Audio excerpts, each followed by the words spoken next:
नमस्कार और स्वागत है आपका हमारे विशेष कार्यक्रम में, जहां हम आज उस अनकही पीड़ा की परतों को खोलेंगे जो हर सुबह देश के लाखों बुजुर्गों की आंखों में एक उम्मीद बनकर जागती है और हर रात एक निराशा बनकर उनकी पलकों पर भारी हो जाती है। हम बात कर रहे हैं कर्मचारी पेंशन योजना यानी EPS 95 की। एक ऐसी योजना जो कभी करोड़ों मेहनतकश हाथों के बुढ़ापे का सहारा बनने का वादा थी, लेकिन आज एक ऐसा नासूर बन चुकी है जो उनके आत्मसम्मान को हर पल लहूलुहान कर रहा है। इससे पहले कि हम इस योजना की गहराई में उतरें और इसके हर पहलू पर विस्तार से चर्चा करें, आपको एक महत्वपूर्ण सूचना दे दें। आने वाली 4 और 5 अगस्त को राष्ट्र की राजधानी दिल्ली का जंतर मंतर एक बार फिर उन झुर्रियों भरे चेहरों की गूंज से धरेगा जिन्होंने इस देश की नींव को अपने पसीने से सींचा है। देश के कोने कोने से EPS 95 पेंशन धारक एक विशाल आंदोलन के लिए एकत्रित हो रहे हैं। उनकी तैयारी कैसी है?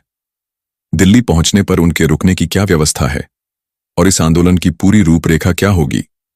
इस पर विस्तृत जानकारी पेंशन टेंशन फॉर्म अप नामक एक YouTube चैनल पर उपलब्ध कराई गई है।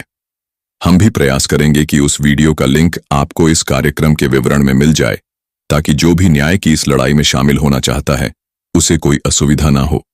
अब लौटते हैं उस मूल मुद्दे पर, उस दर्द पर जिसकी चीख शायद सत्ता के ऊंचे गलियारों तक पहुंचकर दम तोड़ देती है। यह कहानी उन लोगों की है जिन्होंने अपनी जवानी इस देश के निर्माण में समर्पित कर दी। वे उस पीढ़ी के ध्वजावाहक हैं जिन्होंने भारत की प्रगति का हर अध्याय अपने हाथों से लिखा है। कल्पना कीजिए उन कारखानों की जहां की मशीनों की गड़गड़ाहट में उनकी जिंदगी की धुन घुल गई, उन बीमा कंपनियों की जहां उन्होंने दूसरों का भविष्य सुरक्षित करते करते अपना आज खपा दिया, उन बिजली घरों, पानी की टंकियों और टेलीफोन एक्सचेंजों की जहां उन्होंने देश के मूलभूत ढांचे को अपनी रगों के खून से सींचा। उन्होंने सिर्फ काम नहीं किया, बल्कि एक भरोसे के तहत अपनी गाढ़ी कमाई का एक हिस्सा हर महीने कटवाया।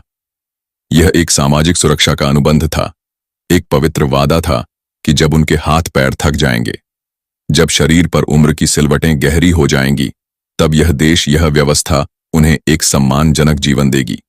उन्होंने EPS 95 को एक योजना के तौर पर नहीं, बल्कि अपने बुढ़ापे की लाठी के रूप में चुना था। उनका पैसा, उनकी अपनी पूंजी इस उम्मीद के साथ जमा हो रही थी कि जब यह बीज एक विशाल वृक्ष बनेगा तो उसके मीठे फल उनके हिस्से में आएंगे। लेकिन आज विडंबना देखिए, बीज अब पेड़ बन चुका है, उसकी शाखाएं आसमान छू रही हैं, लेकिन उसके फल कहां जा रहे हैं? यह एक यक्ष प्रश्न है। और सबसे चुभने वाली बात यह है कि उन बागबानों के हिस्से में जिन्होंने इस पेड़ को लगाया था, सिर्फ कांटे आए हैं। आज यह सवाल पूछना लाजमी है कि उनके गले में यह कांटों का हार क्यों? अब समय आ गया है कि सच्चाई की हर परत को उखाड़कर सामने रखा जाए। सच्चाई यह है कि EPS 95 के तहत आज भी देश के लाखों वरिष्ठ नागरिकों को हर महीने मात्र 1000 से लेकर 8,500 तक की मामूली पेंशन दी जा रही है। जरा ठहर कर सोचिए, आज के इस आसमान छूती महंगाई के दौर में इस रकम का क्या मोल है? ये एक मजाक नहीं तो और क्या है। चलिए इसका एक छोटा सा हिसाब लगाते हैं। एक औसत बुजुर्ग के लिए महीने भर की जरूरी दवाइयों का खर्च RS 1500 से कम नहीं आता। घर के बिजली का बिल RS 1000 का आंकड़ा छू लेता है। 2 जून की रोटी के लिए राशन का खर्च कम से कम RS 3000 बैठता है। और यह तो हमने केवल बुनियादी जरूरतें गिनाई हैं। सामाजिक रिश्तेदारियों, छोटे मोटे सफर और अन्य आकस्मिक जरूरतों का तो कोई हिसाब ही नहीं है। इन सब के बावजूद हमारी सरकारें बड़े गर्व से कहती हैं कि हम पेंशन दे रहे हैं। नहीं, यह पेंशन नहीं है। यह उन बुजुर्गों के आत्मसम्मान की सरेआम हत्या है।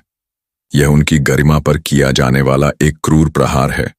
यह उस पीढ़ी का अपमान है जिसने हमें और आपको यह वर्तमान दिया है। और जब इन बुजुर्गों की आवाज संसद के गलियारों तक पहुंचती है तो वहां से क्या जवाब आता है? हाल ही में श्रम एवं रोजगार राज्य मंत्री श्रीमती शोभा करंदलाजे ने संसद में एक बयान दिया जिसने लाखों पेंशन धारकों की आत्मा को झकझोर कर रख दिया। उन्होंने कहा कि माननीय सर्वोच्च न्यायालय ने EPS 95 पेंशन धारकों को महंगाई भत्ता, उच्चतर पेंशन या चिकित्सा सुविधा देने के लिए कोई विशेष आदेश नहीं दिया है। इस बयान का सीधा और सपाट मतलब यह है कि सरकार की नजर में आपकी उपयोगिता तभी तक है जब तक आपके शरीर में जान है और आप देश के लिए काम कर रहे हैं। जैसे ही आप बुजुर्ग होते हैं, वही सरकार जो आपकी कमाई पर चलती है, वह आपके प्रति अंधी, बाहरी और पूरी तरह संवेदन शून्य हो जाती है। यह कैसी विडंबना है। जो सरकारें अपने देश के वरिष्ठ नागरिकों की पीड़ा नहीं सुन सकती, वह विकास के नाम पर चाहे कितने भी ऊंचे दावे कर लें, वे सिर्फ झूठ का एक बुलबुला खड़ा कर सकती हैं और कुछ नहीं। आज हर पेंशन धारक के मन में एक ही सवाल कौंध रहा है। सवाल यह है कि जब यही सरकार अपने सांसदों और विधायकों की पेंशन, उनके भत्तों और उनकी विशेष सुविधाओं के लिए 24 घंटे और 7 दिन संवेदनशील रहती है, जब उनके लिए आलीशान सरकारी बंगले और सुरक्षा का तामझाम हर पल मौजूद रहता है, तो फिर उन कर्मचारियों को जिन्होंने सरकार के ही अलग अलग विभागों में अपनी पूरी जिंदगी खपा दी, उन्हें RS1000 की पेंशन क्यों दी जा रही है? क्या इन बुजुर्गों के जीवन का कोई मूल्य नहीं है? क्या उनकी मेहनत अब इस देश पर बोझ बन गई है? सरकार का यह दोहरा रवैया साफ दर्शाता है कि वह भविष्य के सुनहरे सपने तो देखती है, लेकिन उसे उस नींव का कोई ख्याल नहीं है जिस पर आज का वर्तमान खड़ा है। यह लड़ाई अब सिर्फ पैसों की या आर्थिक जरूरतों की नहीं रह गई है। यह लड़ाई अब न्याय और अन्याय के बीच का एक महासंग्राम बन चुकी है। यह नैतिकता और सत्ता के अहंकार के बीच का युद्ध है। इतिहास गवाह है, जब जब राजा अहंकारी हुआ है, तब तब न्याय की मृत्यु हुई है, और जब सरकारें असंवेदनशील हो जाती हैं, तब संघर्ष अनिवार्य हो जाता है।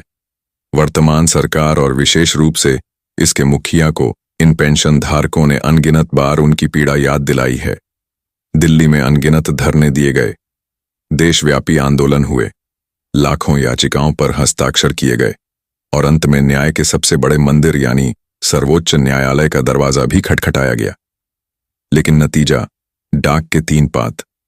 अब इन बुजुर्गों की खामोशी, मातम और क्रोध एक दृढ़ संकल्प में बदल चुका है। अब दांव पर सिर्फ उनका जीवन नहीं बल्कि उनका अस्तित्व लगा है। EPS 95।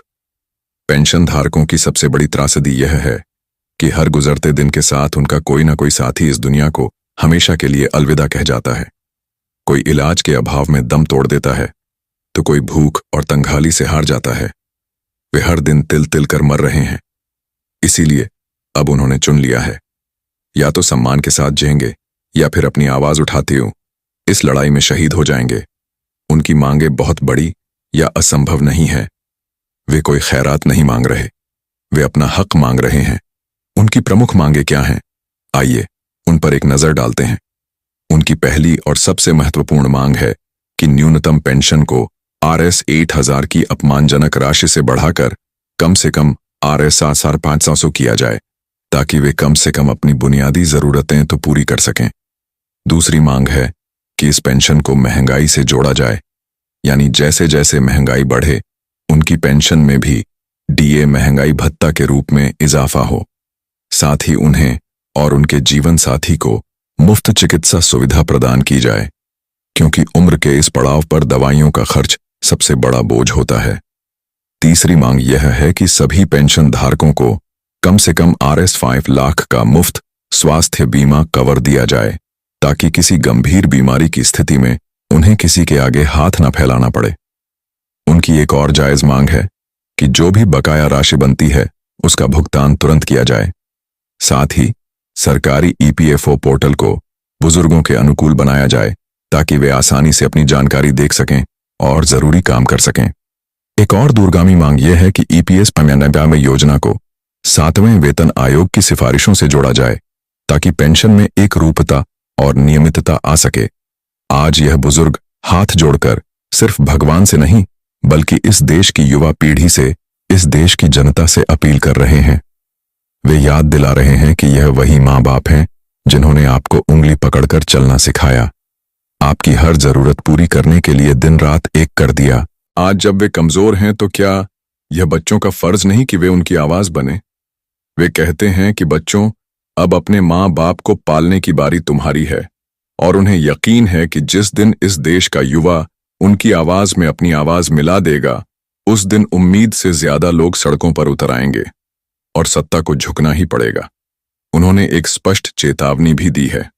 उनका कहना है कि जो भी राजनीतिक दल या नेता ईपीएस मेंटेनरी पेंशन धारकों की इस पीड़ा की अनदेखी करेगा, उसे आगामी चुनावों में इसकी भारी कीमत चुकानी पड़ेगी। वे वोट की अदालत में लोकतंत्र के सबसे बड़े पर्व में अपनी ताकत का एहसास कराएंगे। यह सिर्फ एक चेतावनी नहीं, बल्कि एक परीक्षा है। मौजूदा सरकार और विशेष रूप से भारतीय जनता पार्टी की परीक्षा। अंत में सार यही है कि आज ईपीएस 95 पेंशन धारकों के लिए सबसे बड़ा संकट महंगाई नहीं है, बल्कि सरकार की घोर संवेदनहीनता है। ये वही सरकार है जिसने अपने मंत्रियों के लिए करोड़ों के बंगले सजा दिए, बड़े बड़े कॉरपोरेट घरानों के लाखों करोड़ के कर्ज माफ कर दिए और हजारों करोड़ खर्च करके नया संसद भवन भी बनवा लिया। लेकिन जब उन कर्मचारियों को उनका हक देने की बात आती है, जिन्होंने अपनी जिंदगी देश सेवा में लगा दी, तो सरकारी खजाना खाली हो जाता है। यह एक ऐसा द्वंद्व है जो हर संवेदनशील नागरिक को सोचने पर मजबूर करता है।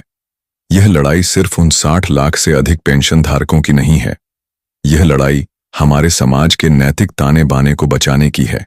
यह लड़ाई यह सुनिश्चित करने की है कि कल जब हम और आप उम्र के उस पड़ाव पर पहुंचे, तो हमें भी इसी तरह अपमान और तिरस्कार का घूंट ना पीना पड़े। उनकी आवाज को अपनी आवाज दीजिए, क्योंकि उनकी लड़ाई हम सबकी लड़ाई है। न्याय की लड़ाई है, सम्मान की लड़ाई है,